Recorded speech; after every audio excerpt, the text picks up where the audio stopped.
Not even gonna lie, I am nervous for this game. I am so nervous. I almost don't want to watch it. I just want to sleep and then wake up at full time and see the result and hope for the best. Because I've said it in comment sections, I've said it in my own videos. If Liverpool do not get a win in this game, the season is done for us. Season's over. We're going to focus on probably finishing top two, shall we say, finishing second above City if it is to be. If it's Arsenal that are going to finish first, then so be it. But there's still that little bit in me that says City are still going to go on and do a madness and win this thing. Because it's just what they fucking do, and it's frustrating, but it's just a part of life and the reality of the Premier League.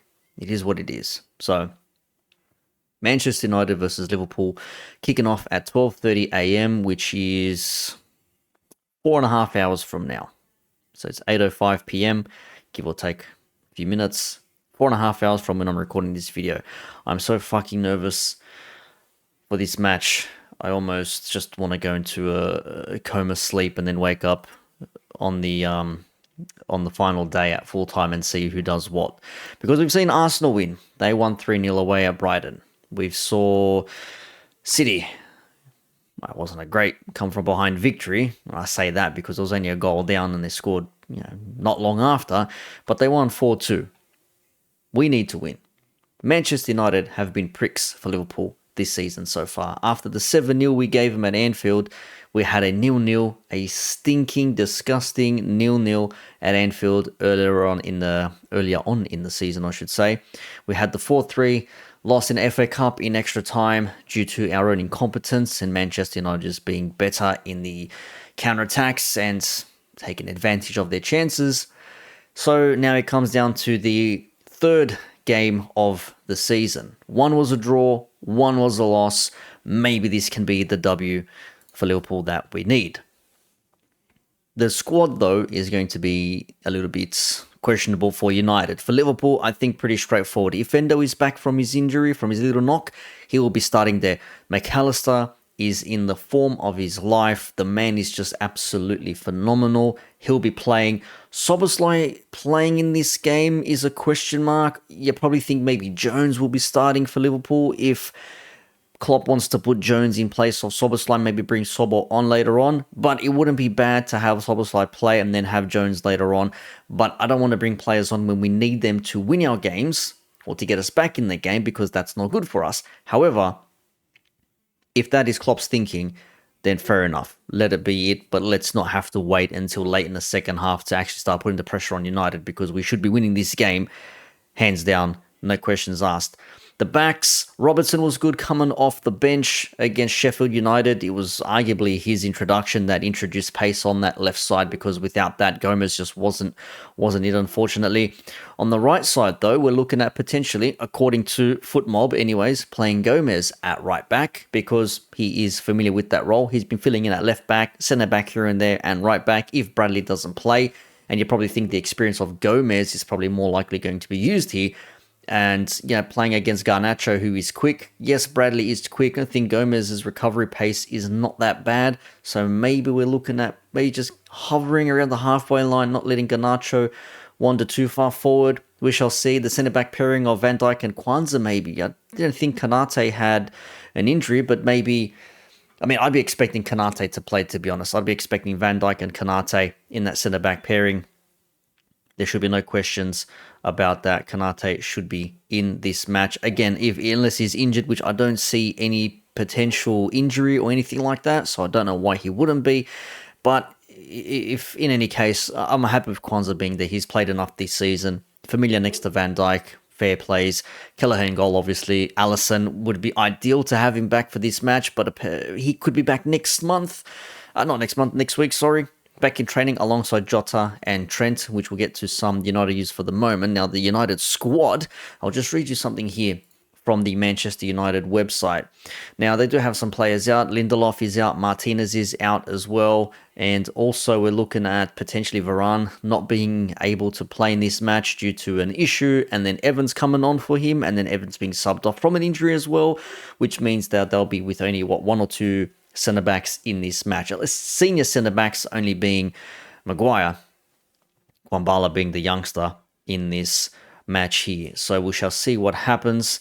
But now it's all pretty much down to Ten Hag and how he sets up this United squad. I mean, they do have some some players to put in this squad, but I have no idea what he's going to do. He did say that if Varane and Evans don't come back for this game, then it will be Kwambala and Maguire as the central defenders. Now, interesting was this this here. Casemiro is potentially out as well. We'll see what happens there, but they've got Maina, McTominay. They'll probably start, so whatever. Amrabat, Ericsson were unused subs, so either they'll be on the bench again. Bayinda's out. There was an interesting comment here that I saw here. Mason Mount could be pushing for a start after another promising cameo. I don't know how promising his cameo is. Maybe United fans can enlighten me on Mount's cameo, but I'm pretty sure when Mount came on, that's when everything turned to shit for him against Chelsea the other day. I'm not too sure. But in any case, back to this. So you're probably looking at Højlund as striker, Garnacho on the left, Anthony on the right, who had arguably had very good games against Chelsea. Okay, it's Chelsea, but you still need to perform. Doesn't matter who your competition is.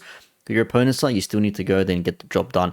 Fernandes in the middle, Fez, Maino and McTominay. If Casemiro is not fit to start, I mean, I don't know if he maybe wants to play Amrabat. I don't know why he would.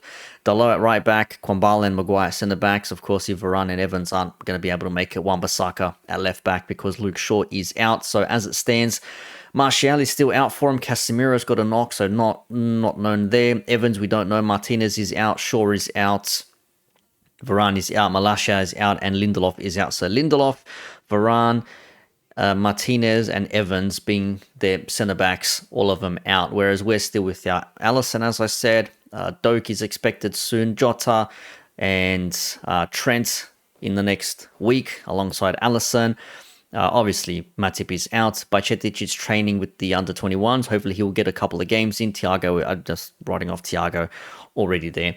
Now, to go to who scored, just for their take on these things, they say that with everything considered, obviously United losing 4-3 to Chelsea, I went to bed, it was 3-2. I'm like, the game's done and dusted. Woke up saying, and that's all she wrote, that it's pretty much done. And like United was still 3-2, and then I wake up a couple of hours later and I see Chelsea celebrating. I'm like, what the fuck happened? Anyways, that's what happened.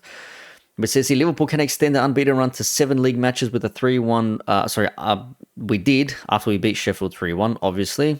And we didn't lose. We lost our last away match in the 4-3 semi at Old Trafford, which was only a few weeks ago.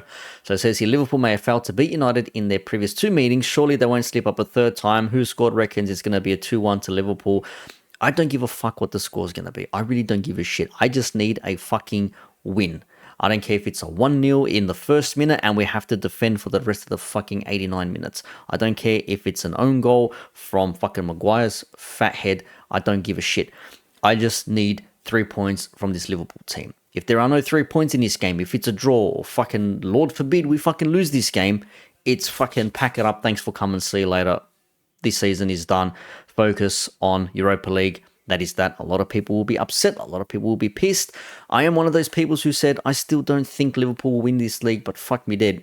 If we want to be with any chance of getting anywhere, finishing first. Fuck Klopp's final season. I don't give a fuck about that. Manager's got enough pressure every year as it is. This is only rivals and fucking pundits putting this Klopp must win bullshit last season. Can't let him leave with only 1 Premier League, blah, blah, blah. Fucking waffle. Don't care about that. We cannot lose or draw this game. We must win. We have to. If we don't, again, it's fucking curtains for the league. It's done for us. But all things considered, I mean, Arsenal 71 points. We're on 70. City on 70. Only goal difference, 2 goals separating us. I mean, fuck, we draw this game. Okay, we're back on with Arsenal. Arsenal still have to play Tottenham Hotspur. Everyone's looking at that being a potential banana skin game. A bit of a fucking can they, will they, won't they game there. Man City have to do the same thing. I'm not one to want to rest on other teams performing and doing their own thing. We need to do our thing. We just need to win our matches and let them do with their shit. We need to win our games. We must win. Liverpool must. And when we had to must, we didn't must, to quote a certain Saeed. The curtain's on the wall. There's tunnel at the end of the lights. And I think there was one more that he had. If you prepare to fail, you fail to prepare. Yeah, correct. Anyways, yeah, we need 3 points from this game. Fucking hell, if we don't get 3 points from this game, it is going to be a long fucking week for us Liverpool fans.